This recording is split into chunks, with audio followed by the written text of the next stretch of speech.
What's up, y'all? Um, I would say it's MOD, but right now I'm just chilling, so I'm gonna say it's Najee. It's Najee Thomas. It's Najee. So it's Wednesday. I woke up. I thank God. I thank God every day because He didn't have to wake me up. He really didn't have to. He didn't have to wake me up. He didn't have to wake you up. Like He did it. So I acknowledge Him all the time. You always hear me say that. So I acknowledge Him, and I did me like shoot. I went on the internet and posted my Woman Crush Wednesday because I don't know, it's fun. I like doing that. It's fun. Like we've been doing that since we was little, talking about who we like. Crushes. So it's fun. It's funny to me. But as of right now, I don't really have a job. It's not that I'm not looking. It's not like I can't get any offers. I've been getting offers. It's just something that you just have to wait out. It's out of my hands at the moment. So when things are out of my hands, I like to keep it that way. When let God guide my footsteps. It's this saying that I'm not going to walk through any door that grace didn't bring me to. And I feel like that door of opportunity is slowly and surely coming, you know. So when I don't know anything else, I like to read the word.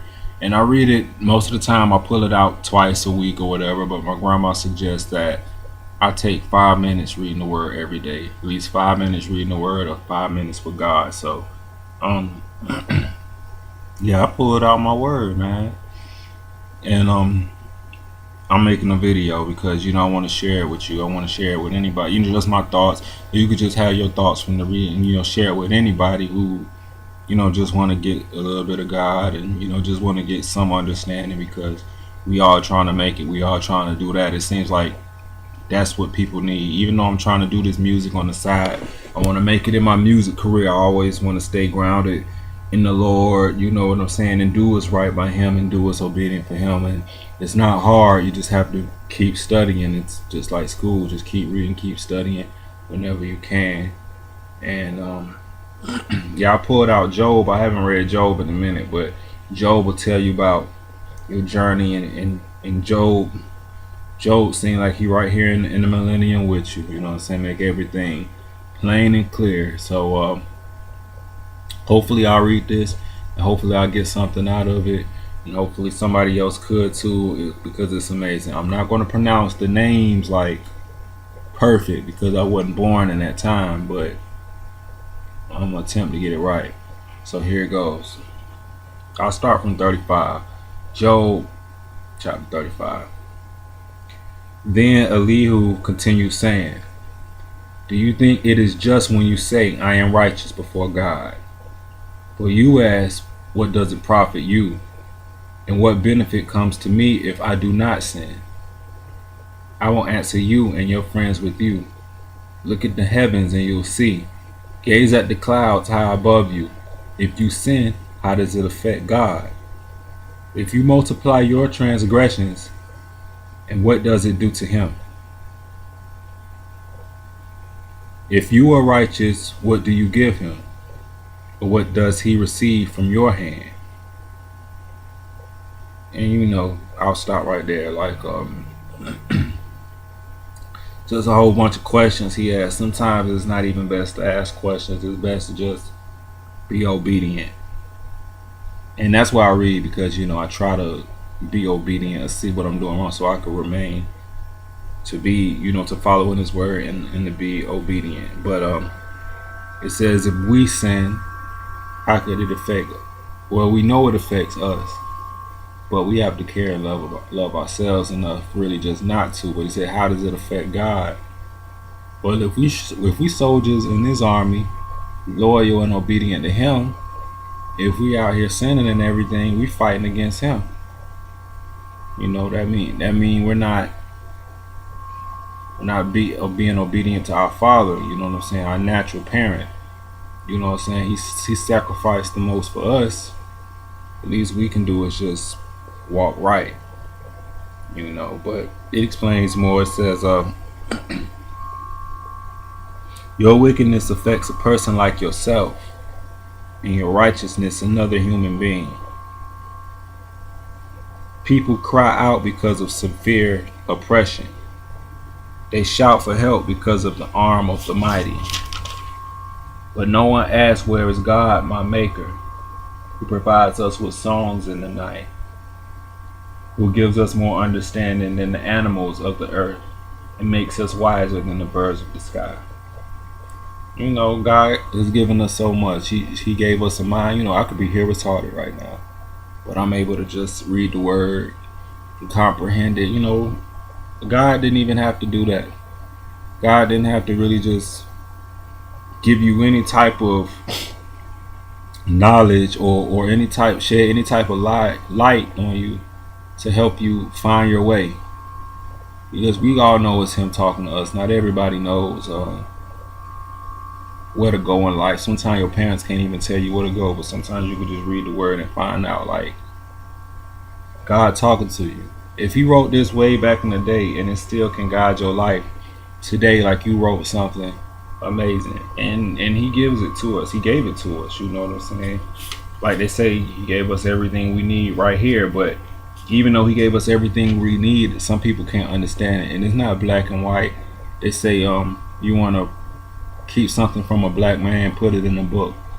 I don't think that's all the way true. It's like if a white man read this, if he knew how to twist the words of the Lord up, or if he didn't know what he was reading or couldn't understand it, all this would be cut from him, even if he wanted to read it, you know, even if he wanted to understand it. I remember when I was little, I knew the regular stories of the Bible, but it's like if I was too young to understand it, then it wasn't no use to me. I put it like it's an example. I had that Tupac Better Days album back in the day, but it was just too deep for me, to the point where it was like, man, I put that thing down. I said, I don't know what this is, but nowadays it's like I jam it every day because you understand it, and you understand, you know, how you may need it, but you know it doesn't compare to the Bible, but it's real. And you know, it say he provides us with songs in the night, gives us understanding. You know what I'm saying? He eases our heart. You know, when you under oppression, sometimes you get hurt, you feel trapped, you know what I'm saying? You look for every other outlet when you know your only outlet that you need, that God try to make you understand, is him. Once you get a closer connection with him, you feel like you feel invincible. You can do anything, you know what I'm saying? Anything. And that's why God is the most powerful medicine you could ever have. Like literally. That's why he's so important, at least to me. He uplifts the spirit. There they cry out, but he does not answer because of the pride of evil men. Indeed, God does not listen to empty cries, and the Almighty does not take note of it. How much less when you complain that you do not see him, that your case is before him and you are waiting for him. And I can understand that, because you could think somewhat highly of yourself because we're all special. You have to love yourself, but sometimes I have to check myself for pride. I'm confident in myself, but I don't want to come off conceited at all, in which we all tend to do. Sometimes I got confident, I got conceited friends or whatever. I let them do what they do, because of course I want to be around people who love themselves and everything, but I read my word because I don't want to get too out of hand. I never been at all, oh, I'm out there, I'm the best at this. Sometimes I don't even want the best. Sometimes I want to just do what I love. Ain't nobody trying to be better than nobody. Not on this end. I'm not as competitive, because my only competition is myself. That's just the way I feel. Not on a cocky level, just a confident level. And when you say empty cry, so when you say empty cry, going to God for nothing, like, you know what I'm saying, I want to do this music career, but if I went to God and be like, God, I want to do this for the women, the money, the you know what I'm saying, just for that, then I feel like that's an empty cry. You know, if I want to do it for all the right reasons, that's something to ask him for, you know, because I'll be doing it through him, or keeping him in everything that I do. And also an empty cry could say, you know, sometimes you pray to him but you don't receive your answers. It's either because of disobedience, and I don't even think that's in my case, because I don't even be doing a half sometimes, because I learn. But I could say an empty cry. My mama always say, when you talk to God, you have to keep praying to him, And you have to be specific on what you want for the right reasons. Like I could pray to God, be like, God, I want a motorcycle. But God don't give you a motorcycle because you got a family. So instead, He give you like a pickup truck, probably like a Dodge Ram or an Excursion. It's not what you wanted, but it's what you need. It might give you, he might even be generous. Might give you some rims for it. Might give you some tent for it. Might give you a TV inside. You know what I'm saying? But it's for everything that you need. You know what I'm saying? Good tires for the road. The TVs inside for the kids and everything like that. The tent so people won't rob it. It's God will give you what you need and not all the time what you want. But if you be obedient, then He just may give you what you want. And it goes into this here.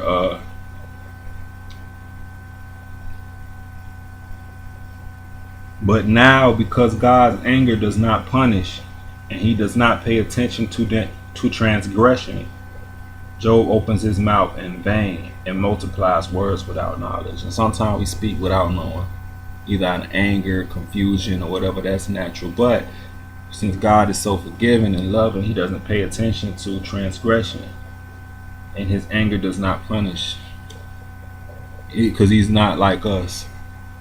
Because God's a higher being, He's understanding, and that's more than you ever can ask for, man. All I ask is for people to understand me, but they don't understand. But God always understands, and you just gotta thank Him for that. I'll go on to 36. We can ride this out. 36. The Elihu continues saying, "Be patient with me a little longer, and I will inform you. For there is still more to be said on God's behalf.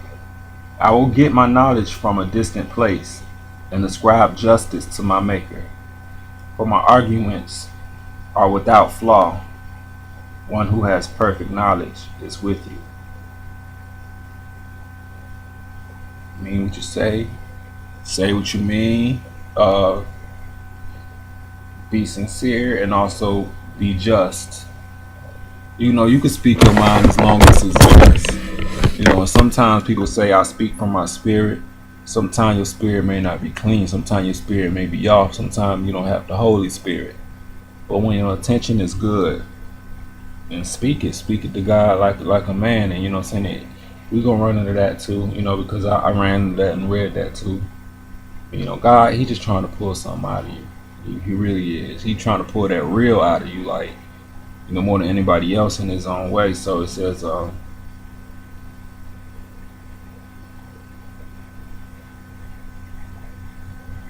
yes, God is mighty, but He despises no one. He understands all things. He does not keep the wicked alive, but He gives justice to the afflicted. Thank you, Jesus. He does not remove His gaze from the righteous, but He seats them forever with enthroned kings, and they are exalted. If people are bound with chains and trapped by the cords of affliction, God tells them what they have done and how arrogantly they have transgressed. So God explains you. He teaches you these things to show you, and He doesn't come around there. He's not the one that's torturing you. I guess He's telling you, saying you're doing this to yourself and showing you where you went wrong. And some people can't realize because they're not of God. But once you realize, you're able to correct it.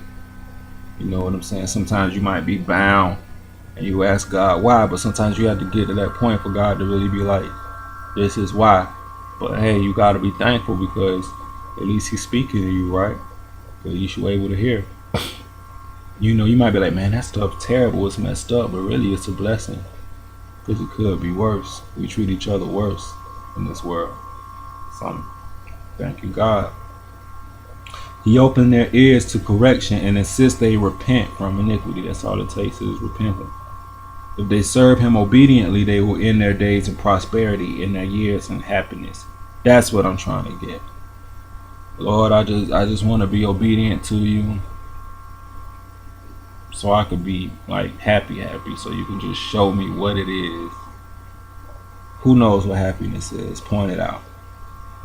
Let's all make a list. Like, let's all just get together like this one big list. I'll probably put 15 things down or less what makes me happy. And I'm gonna have simple things like joy, spaghetti with mushrooms, banana pudding, pie, whatever it is. What is happiness to you? Whatever it is, God gonna give it to you if you remain obedient. So what if we all got together and just define what happiness truly is? We got this big old sheet with probably like 200 things. We're gonna be obedient just to get it.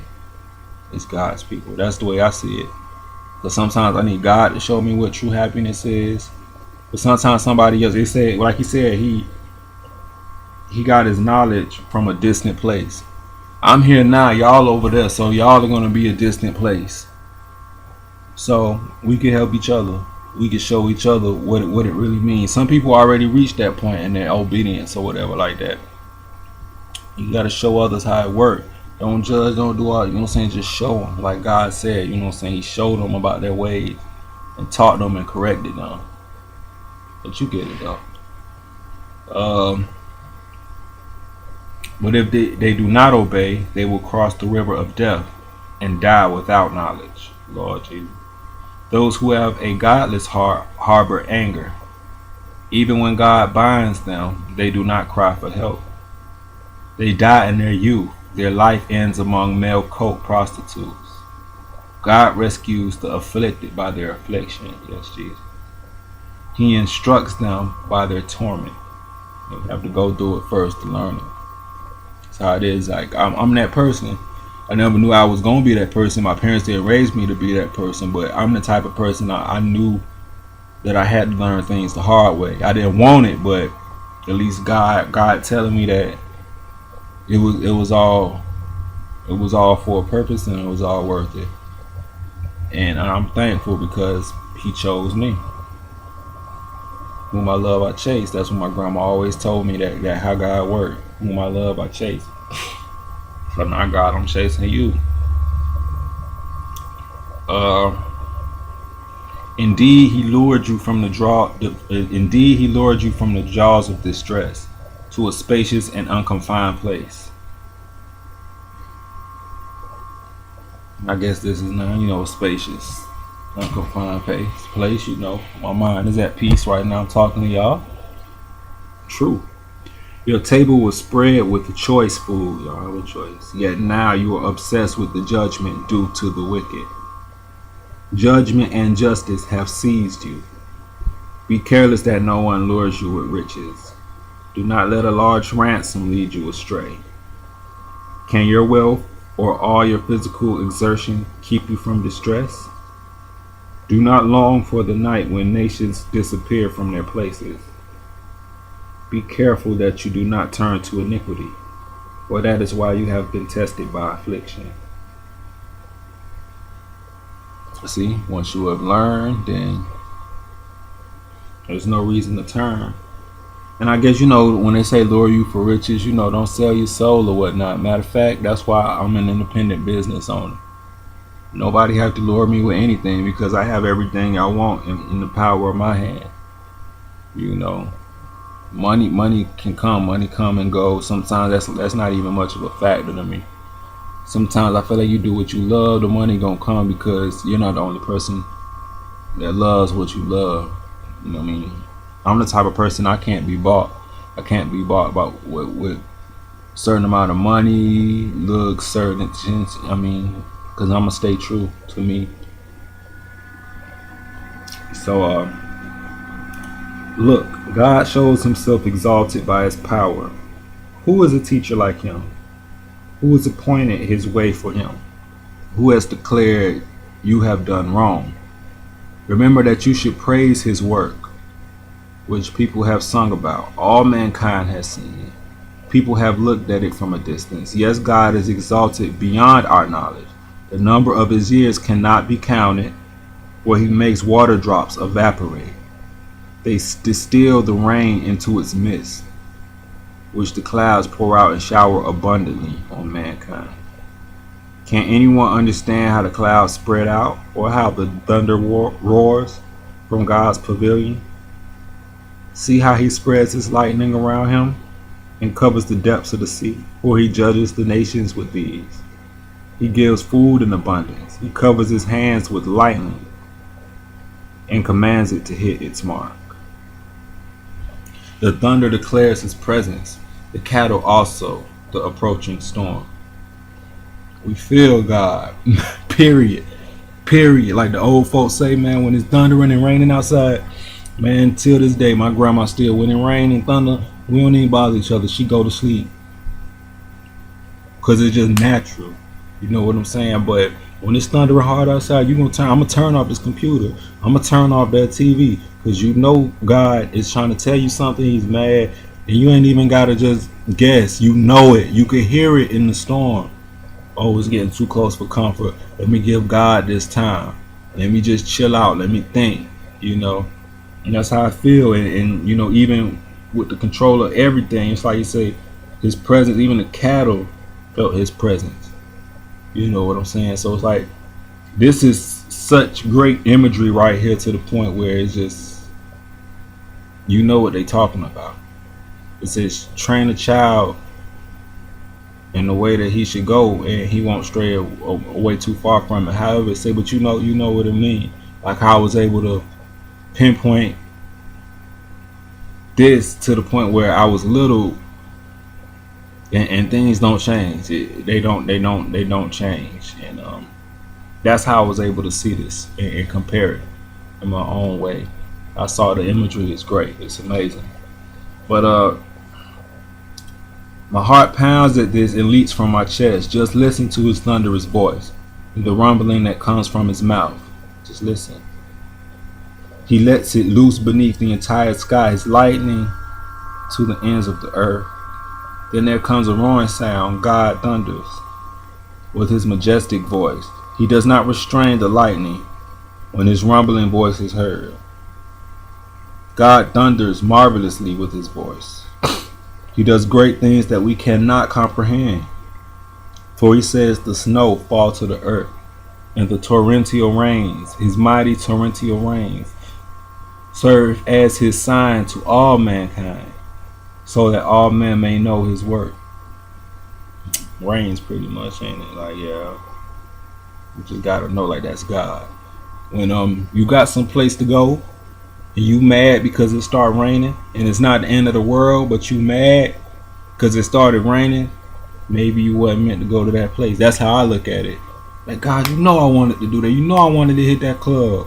You know I wanted to take old girl out to eat. You know I wanted, well, maybe something else happened. Maybe it was another situation.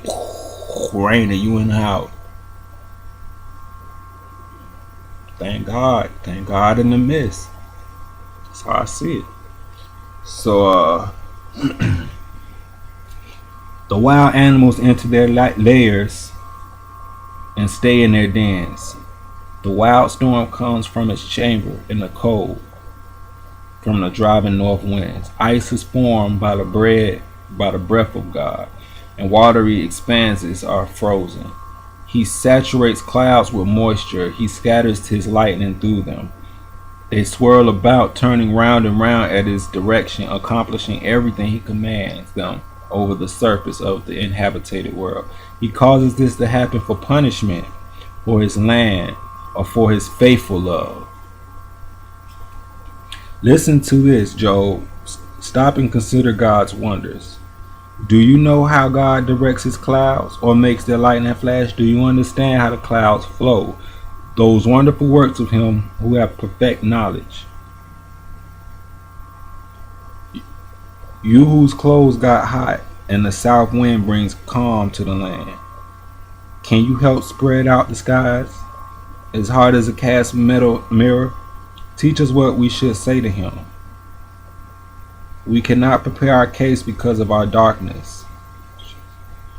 Should he be told that I want to speak? Can a man speak when he is confused?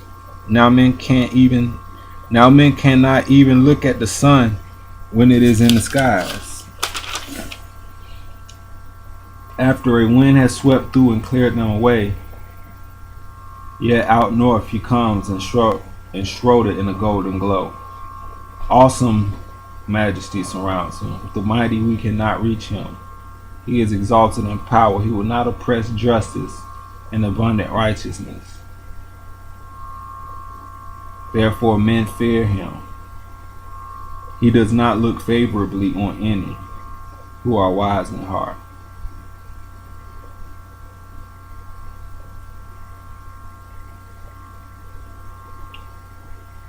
So, I mean, I hope y'all got something from that. Like, they talking about 5 minutes with God, man. I got so drawn into this. Shoot, man. It's like 25 minutes. But it was some other stuff that I came across. I mean, if you want, I could take it back now. You know what I'm saying? We could start at 34, and then it's for real. Like we did, you know, we got some words. You know what I'm saying? So I'll take it to 34 and read it to 35, no problem. Then Elihu continues saying, "Hear my words, you wise men, and listen to me.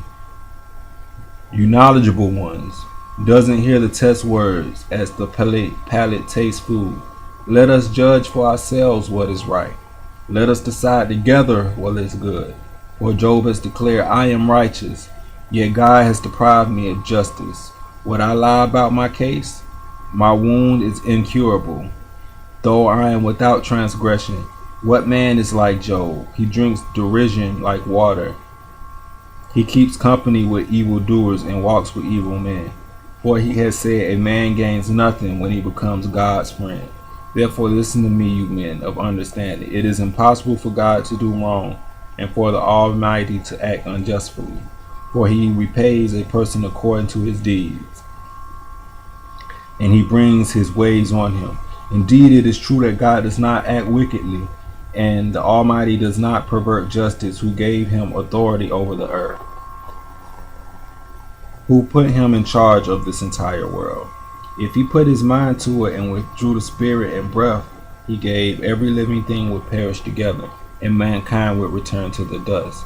If you have understanding, hear this. Listen to what I have to say. Could one who hates justice govern the world? Will you condemn the mighty righteous one, who says to a king, worthless man, and to nobles, wicked men? God is not partial to princes, and does not favor the rich over the poor, for they are all the works of his hand. They die suddenly in the middle of the night. People shudder and then pass away. Even the mighty are removed without effort. Separate but equal. Everything. Everything. That's why I don't, you know what I'm saying, I strive to be the best that I can. Then again, it's always separate with equal. We all die. We all gotta go one day. You know what I'm saying? Some are ordained, they pass away, and the other one is ordained as well and uplifted, man. It's just like a little cycle, man. It's just a cycle. That's why I don't get too caught in too many things, man. Like, they talk about Kobe, they talk about LeBron like they didn't have joy. Everybody gets old and they always look for the next, but who cares, man? It's only one God. That's how I feel. For his eyes watch over a man's ways, and he observes all his steps. There is no darkness, no deep darkness, where evildoers can hide themselves. That's Jesus, because he's gonna pull you out. You know, say if you want to be pulled out. God does not need to examine a person further, that one should approach him in court. He shatters the mighty without an investigation, and sets others in their place. Therefore he recognizes their deeds and overthrows them by night, and they are crushed. In full view of the public he strikes them for their wickedness, because they turned aside from following him, and did not understand any of his ways, but caused the poor to cry out to him. And he heard the outcry of the afflicted, and when God is silent, who can declare him guilty? When he hides his face, who can see him? Yet he watches over both individuals and nations, so that godless men should not rule or ensnare the people.